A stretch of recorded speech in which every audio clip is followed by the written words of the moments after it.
What is going on, tribe of leaders? Welcome to the Leadership Live podcast, where we help you to get a little bit better at leading so you can get a little bit better at life. And today we've got the one and only Justin Thorstad. Now, Justin is, I wouldn't say he's a serial entrepreneur because I didn't see any serial companies in the list of companies that he's owned and operated, but he's absolutely someone who has been so successful at multiple ventures that it brought him out of balance and caused him to become what he is today. He is a transformation coach. And if you are someone that at this point in the year, February 4th, you've already gone back on some of your transformative promises that you've made to yourself, Justin is going to give you the keys to why that might be happening. He's going to help you to find some work-life balance and maybe even overcome some of the imposter syndrome as we kick burnout in the face. Justin Thorstad, welcome to Leadership Live, my friend. Thanks, Donnie. Pleasure to be here. Appreciate you having me. Tell us about yourself, dude, and the journey that brought you here, because a lot of people have a hard time just like, da, da, da, da, I'm the leader, I'm a coach, you should follow me. But your journey wasn't like a bed of roses. Can you bring us to what you do, why that's important, where that came from, dude? Give us your story. Yeah, absolutely. I think the best testament to what I have to share with people is my own story and journey, right? So over a decade ago, I was very successful in the business that I was doing. I was earning very good income. And so from the outside, the optics were, hey, he's successful and, what a life to live. However, what people didn't know is the success that they saw was just in the business, and every other facet or dimension of my life was really like in the toilet. I was 250 pounds. So I was, nearly 70 pounds heavier than I am today. I was drinking a bottle of wine and 2 tall scotches every night, just to numb out, just to escape. I felt stuck in life, right? I was doing this business, but I didn't like it. I didn't like what I was doing day in, day out. But I didn't know what I could shift to. I didn't have any other skill sets other than what I was currently doing. And so stuck and just not okay inside. And the voice, the inner roommate, if you will, the things that it said to me were not very nice. And I just didn't like my life, period. So I was looking for something, some information, something to wake me up or shift or just help me get out of this hell that I was living in. And but the sad part was I didn't know what I was looking for, just something. So I was screaming for help with my mouth closed, if you will. And a friend invited me to this seminar, and everything took off from there. So I started investing 10% of my gross income into me. So in the course of just a couple of years, spent couple $100,000 on coaches and seminars, books. I mean, you name it, I probably did it. And I think the key to my transformation through that process was just becoming an excellent student. I was coaching with Bob Proctor, for example, one time, and he gave me something to do. And I was like, that's dumb. I'm like, what is the point in this? And then it hit me. Wait a minute. Bobby's making $100 million a year. And I'm not. So what makes me so right about my way based on my results? And he looked at me and said, Justin, you might want to just borrow my belief. And I thought, that's probably a wise idea. So I just became an incredible student, and I initiated on everything that I was told to do. And sometimes with just blind faith because, well, my way wasn't working. And so, but it comes in the initiation of these concepts, even the ones that I'll share today, and all the information that we learn, right? It's not enough to memorize it and be a philosopher. You've got to integrate it into your beingness in order to master it, and your results will show. Dude, I love it. I love even the word transform, right? It means like you break it into its 2 parts. Trans, like to go from one place to another, inform. And so we're talking about like we can become something new. And I think that a lot of us, a lot of leaders right now, we feel trapped. Maybe we're trapped in a career. Maybe we're trapped in a mindset. Maybe we're trapped with a team Justin, what would you say to the person like that's feeling that way, and what hope is there for transformation? Yeah, absolutely. So I could go a bunch of different directions with that, but really, I think it comes down to purpose. I mean, the highest calling that we have, I believe, is to be of service. How am I going to contribute to humanity, leave this place better than I found it? Like, what are you here to do? What are you here to contribute? Not what are you here to get? And so, if speaking for myself and many other people that I've coached, that feeling of stuck is simply there's been a drift away from the mission. Like, Mm. you're doing something for the sake of just work. And maybe that's to earn a living, right? But you could do anything you Uh-oh. Justin, there he is. He's back. find. I think entrepreneurship 101 is do the thing you love that's purposeful and meaningful to you, and then find a way to monetize it, right? Okay. So if you're feeling stuck, I think it's just because, well, and there's, that feeling of stuck is, it's hard to get out of bed in the morning. It leads to apathy. Like, it's just, there's no drive when you feel stuck. Like, you're just going through the motions and checking the boxes. So that's an indicator right there, that feeling of, okay, so I'm not excited, I'm not enthusiastic, I'm lacking some purpose. And so that's the first thing, is identifying what your purpose is. And I think that, a lot of people are waiting to find their purpose, their mission in life. And it's not something that you just walking along one day and you trip over or it falls out of the sky. Like, it's something you define and assign for yourself, because nothing has any inherent meaning or significance. It's all assigned. So that means you have a vote. You get to decide what that is. So, that's first and foremost. There's at least a piece of your life where you're not stuck, because you get to decide. So, sorry, do you normally find, Justin, when you work with people or see people, do you find that they're feeling that stuckness in all areas of life, or do you feel like whether it's like these low levels of just emotional engagement, do you feel like that's happening in maybe at home? You mentioned earlier something, I heard a phrase for it, and I've used it ever since. It's the public success, private failure. Maybe things are going well here, but not there. Do you find that people are dichotomous with this, like it's one way here and the other way there, or do you see that it's like a decay that affects over all things? How do people typically come to you? Yeah, it is a decay that spills over into every facet. I mean, because it's a mental model that created it in the first place. So how you do one thing is how you do all things. What you do here is what you do there, is what you do everywhere. And so, yes, that professional success on the outside, the truth of the matter is that's kind of plateaued and stuck too. And so, of course, it's showing up in all other facets, their marriage, their health, their everything. And so the first thing is awareness, right, of what is the situation that I'm experiencing right now, honestly, like authentically, the painful stuff that we really don't like outing yourself about the reality of the situation, like taking an assessment of that first. That's step one. We got to become aware of what's the reality of the circumstances.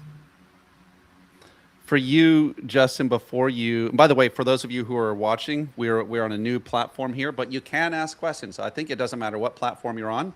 If you ask questions where you're at, you get literally this $1 million coach. You get free coaching. So you should absolutely be taking advantage of that. Justin, I'm curious about your, I don't want to say darkness, but it's like the origin of this stuff. You mentioned that you kind of gave us you like the myriad of all of the things that were kind of sucking. But do you remember a particular moment where you're like, this is like enough of this? What was your worst day before the leap into the light, so to speak? Yeah, no, that's a great question, Donnie. There was a moment, and it was, I gotta find a way to get out of here, or I gotta get out of here. You know what I mean? Like, I was okay if I didn't wake up the next morning. I mean, I felt that miserable. You remember a specific time where you felt like you were okay, yeah. not? Yeah, like this, I don't want to do this anymore. And I don't know what the answer is. So I'm This looking for wasn't life. something. You weren't talking about your job. You were talking about just like this repeating this day, this Groundhog's Day of a life. Yeah, not wanting to get out of bed in the morning. Like, what's the point? Because I have to. There's an obligation and a responsibility to provide for my family. But that marriage was toxic. And so it's like, what's the drive and motivation? And the motivation and drive that I had that got me the success in business, at least to the level that I had at the time, wasn't healthy either. That was from childhood trauma. And so now here's the thing about transformation. People think that that's a kind of a sexy word, or yeah, I want to transform. But if you think about it, it's really a metamorphosis. It's killing off the old personality and creating something new. It's like a caterpillar that goes into the cocoon. It literally turns to mush in order for it to transform into a butterfly.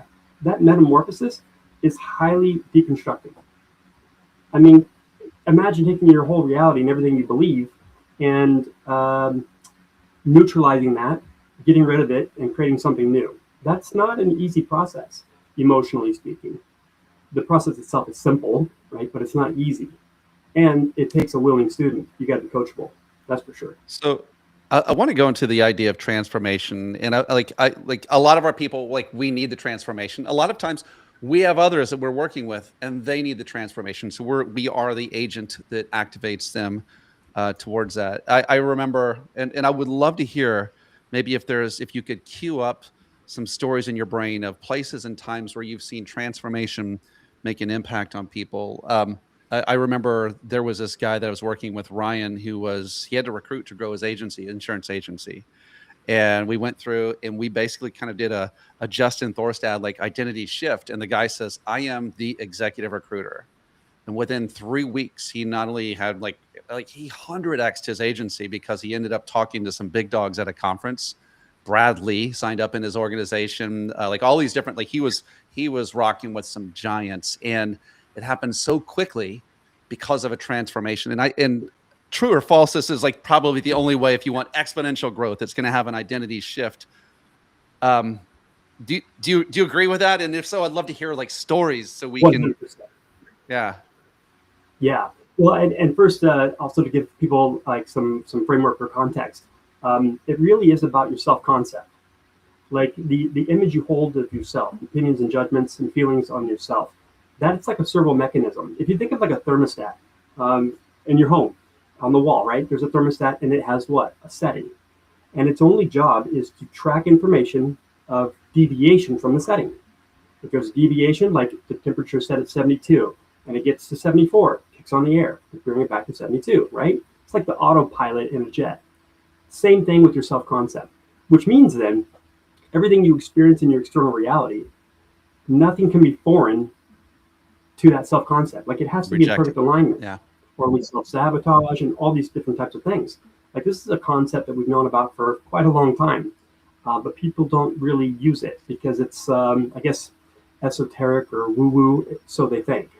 But it really is the dynamics going on inside the mind. No, I believe it. Yeah, 100%. So you know what I mean? Like you're not able to 10x, 100x something if that result doesn't fit how you feel about yourself. If you don't think you're worthy, deserving of that, or smart enough, or whatever your BS story is, that story will determine your results. Like your reality is just a mirror reflecting back to you what's going on in the internal state. Like, all there is awareness, consciousness, and everything has got to be in alignment with it. Nothing can be foreign from it. So it is about a new identity, a personality, and every single one of my coaching clients has gone through that transformation process. Because I don't allow everyone to hire me. There's a screening process. Like you've got to be coachable and you've got to have a desire to do this because the process is simple, but it's not easy. So you got to want it. And it's about changing that identity for sure. Because your personality, how you think, how you feel, how you behave, creates your personal reality moment by moment. And so if we want a new reality or results, we need a new personality. Boy, that sounds out of reach for so many of us, but you're going to simplify it for us in just a second. For those who are on, I want to know if there's any shifts that you've seen in you or your people from from this to that. I was watching. There was an interview with two people, so interesting because they're such opposites. Tony Robbins and Alex Hormozy. Did you see that one? No, It's long, but he broke Alex Hormozy down into two different Alexes. Like there's I forget what analytic Alex and anabolic Alex. And analytic Alex was just the nerd that was kind of like in his own head and speaking from. And then, but anabolic Alex was the one that was like this fun and loose, just like happy person. And it's funny, you watch Tony Robbins continually try to help him to like make the shift. I mean, all of these things are all different parts of us. And a lot of us, like, I feel like if we start to make the shift, I don't want to say the imposter, but like that, like you said, the thermostat kicks in and brings us back. So how can we make shift happen? In the words of Craig Davis, shift happen. How can we make that happen into the new personality? Yeah. So yeah, it's about changing that setting, right? Mindset. It infers that there's a setting in the mind. Okay. And so how do we make that adjustment? And believe it or not, like the most profound transformation typically comes from the most subtle of a shift. Like it's that 1 degree difference that makes all the difference. And so I'll tell you my process that I used that was given to me. Bring it. And it works wonderful. I should delay and drag this up. No, I'm kidding. Honestly, daily gratitude. Okay. Now, there's a specific process for this, and it looks a specific way. So it's a list of 10 items to be grateful for. The first 5 items are things that currently exist in your reality. Now, I'm going to go somewhere with this because it's really important. Because see, look, gratitude list, what the hell does that have to do with transformation? Everything.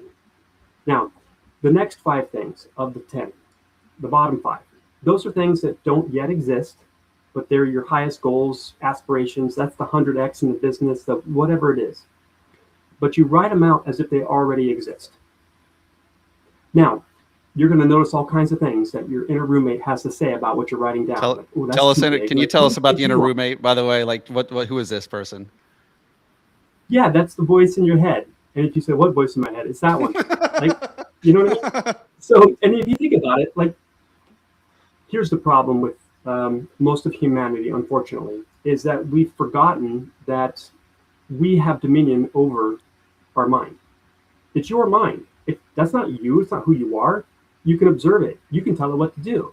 Like without saying a word, inside your head, say hello. Okay, now tell it goodbye. Who did that? Right? So it's something you can observe, your mind. So it must not be you. And so that means then it's a tool. It's like a toaster. You know what I mean? You use it for things. Love it. But we've given up our sovereignty to the mind and allowed it to run the show. And we're just on autopilot, most of humanity. And your results are predictable. 100%. So it's funny. We think we're deciding, but we're not deciding. It's just it's our predetermined track. So we got the 10 gratitudes, the 5 of what is and 5 what we believe to be coming, or we want to see. What happens next? Yeah. So and a slight little backup there. So it's having a purpose, right? Like where are you going and why are you going there? And then gratitude as if it's already done. So like the wish has been fulfilled. You've got to embody it. And this isn't a fake it till you make it. It's be it so that you can see it. Now, what's next as far as an actionable step is meditation. You can't say that and not and just move on. Like you just said nothing. You just said this, and I want you to slow down because this is a little clip for people's brains. You don't fake it till you make it. What do? You be it so that you can see it. Let's go. So it's not a fake. It's not an imposter. This is who I am. It's an assumption. And I don't mean assumption as in like a soft assume. I mean assumption as in an expectation. Like, of course, this is going to be what's going to show up in my reality. Of course, I'm already that person. And here's how you do that. Well, let me ask you a question, Donnie. Who's your favorite actor or actress, like, of all time? Who's the GOAT for you? Jeez. I don't know. Let's go. Started watching the Formula One thing. So let's just say Brad Pitt. Fight Club, Brad. Brad Pitt. Okay, let's go. Yeah, there you go. So why? I don't know. Tough, gritty, smart. You know, all the ladies want him. Okay. Yep. Yeah, witty, Yep. all those things, Mhm. right? Now, if you think of, so for other people that are listening in, your favorite actor or actress, like the reason why you like them is probably because they can play a pretty diverse role. And when you watch them perform, you believe it, like they're convincing. And they're probably one of the greatest of all times because they lose themselves in that role. They become that personality, right? So much so that it's believable. And if the movie's really good, it draws you in, and your mind doesn't know the difference between that which you're experiencing or that which you're imagining. It can't differentiate the two, experience or imagination. Okay. Like a dream. Mm-hmm. I'm You with have you. a dream, you wake up and you're scared. Right? You have a biological reaction to a thought. And that dream was so vivid without your conscious involvement. Like, that's how amazing that faculty is. So Now imagine if you were to intentionally like develop that muscle. yes. So how do we as leaders, like, Here's how do we take that and use that knowledge to our advantage here with this yeah. part? So it's about quieting that inner roommate, that voice that's always like Okay. that incessant chatter, All right. by quieting it down and getting it to acquiesce, getting it to break so that you can exercise your control over it and direct the mind to focus your attention on your intention. That's a powerful force. So meditation is a way to quiet that roommate to get your power back, and then opening up your imagination and visualizing. You got to embody how that future that you want, how it feels, how it looks, like when those moments that you actually accomplish your goals and aspirations, like the moment the thing unfolds and boom, it's here. How would that feel? Like you've got to mentally and emotionally rehearse that. Now, here's the thing about it. This is actually very profound. They've been able to show footage of neurons that fire together, and then if they keep firing together, they wire together. They lay neurological pathways. So that means then, if you were to sit down every day and mentally, emotionally rehearse that future success in your imagination, literally, your mind would start reflecting and looking like you actually already accomplished that goal. Mm. You lay the neurological hardware. That's important because that would drive new emotions in alignment with that goal, and you'd start behaving naturally, with no effort, in alignment as if you've already accomplished that. So you'd walk around confident. You'd walk around like you already, it's a done deal. Now I have an expectation that there's going to be more of it. So that's how we use our brain as an artifact. Like it's a record of the past. And this is how you use it as a map forward. Okay. I'm liking this. I want to get through your process, and then I want to help. I want to help leaders to install this. So obviously, we walk in it ourselves, but we also we have others we're helping. Like all of the people who are here, we have to help. We have to heal ourselves so we can heal others. But like a part of it is like this is simultaneously happening at the same time. So the process is to know your purpose, like who you are and what you want and why you're going there. Then we go into the gratitude, like changing mindset. So the 5 that already exist, and 5 that we think and feel, we meditate on these things happening. What's next? The meditation, right? So the gratitude and the meditation, so you can open up your imagination and start envisioning those moments that you're successful. So how would you meditate? Because a lot of us are right brainers. We don't do a lot of that, and so like how would you give us a simple version so we have access to it. Yeah, absolutely. Netflix. Over a decade ago, I learned on Headspace, Guide to Meditating. It walks you through these short little segments on what meditation is and so forth. But very simply, if you don't have Netflix and you don't have whatever, you can just sit down and close your eyes and pay attention to your breath. Now, that sounds easy, but it's not.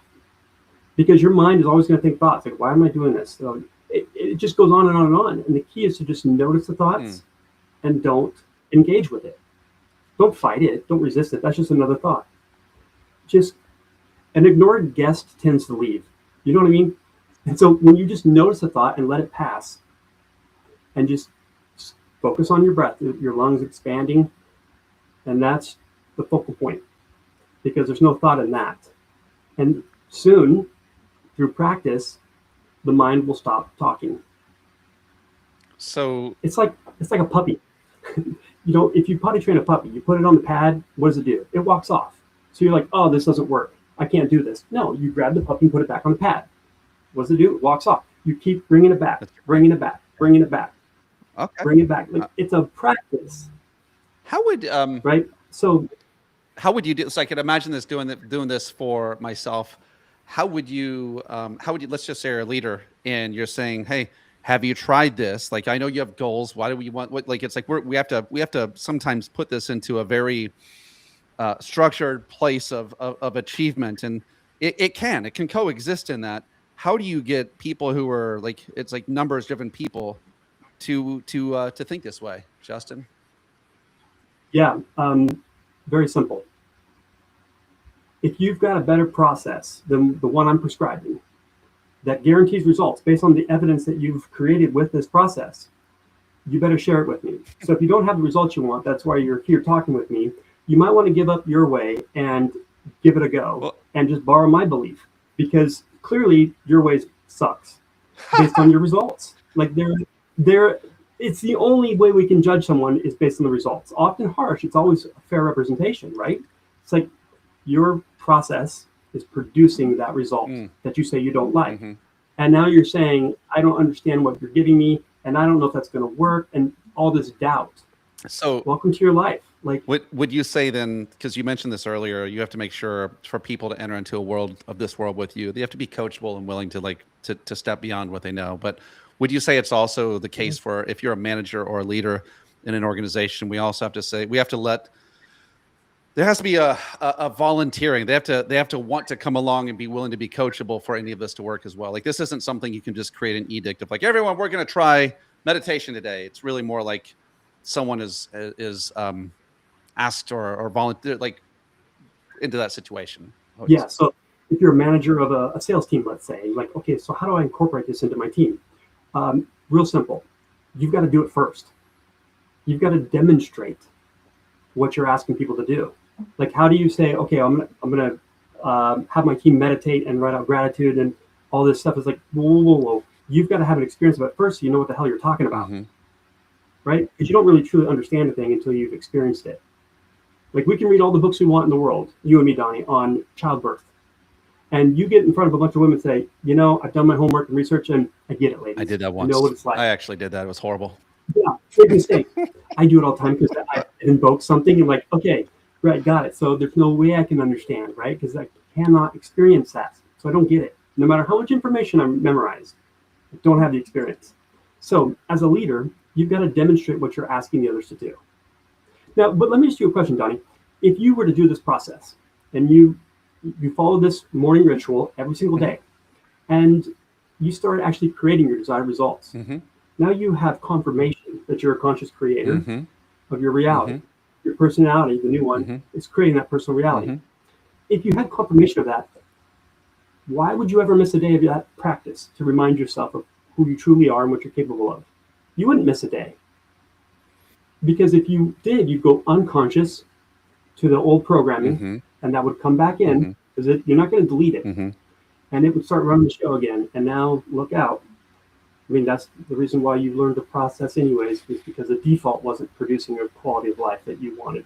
It's not all about getting, right? But what is the quality of your experience of this thing called life along the way? Mm. That, super important. Justin, you mentioned something earlier, and I'm hoping we can end here just because we could talk. I think you and I could talk all day. I really want to For make sure. sure that we're just helping people to understand, and it's almost like you've kind of given us the way to become. We're not human doings, right? We're human beings, but a lot of us are doing Thank you. those things unintentionally. We're not really we're misfiring in certain areas because we haven't grabbed hold of that intention. And I think a lot of us maybe we don't feel like we can. We don't feel like it's in the cards for us. Maybe like whether it's programming from the economies, businesses, families, churches, all the places that we've come up to, to this point, and we're saying, I want to. I'm curious about this thing of transformation, and Justin, I'm wondering if you can maybe throw a little bit of a light on a few, and like this is rapid fire. We can go deeper later on, maybe if people get with it. But it's like rapid fire. Some of the transformations that you've seen happen because people have been willing to embrace a transformation instead of like the default. Oh yeah. Even myself included. I remember just 2 years after my transformation, I was in a store and I saw this lady I used to work with. And I'm like, hey, Sherry. She's like, do I know you? I'm like, it's me, Justin. And she goes, oh my God. Like, you're literally unrecognizable to people. You got a different energetic frequency. You look different. I've had, oh my gosh. Well, I guess I'm on my website. I have a gentleman that was a painter, now a movie producer. He's on Warner Brothers Studios a lot, every weekend practically, producing films. I've got a lady that was in the middle of a divorce, never really worked before. She got a real estate license. Within, 2 years, she was making over $500,000. Loved herself completely, had that inner peace, and just a tremendous amount of success, personally and professionally. Just people changing their entire identity of the concept of themselves. And so real quick with that too, back to that gratitude list, Bob Proctor got me on this one. Long story short, but I'll save that for another time. The number one thing to be grateful for every single morning, if you just did one thing, I am so happy and grateful for my amazing self. I love me completely and I accept me fully, just the way I am, with no improvement required. I am worthy. I am deserving. I am enough. Like, why would you not be grateful for you? And so as people make the list, they forget about that most important piece, yourself. Why not be grateful for you every single morning? The first thing you do when you wake up, not grab your phone and check your, Facebook likes.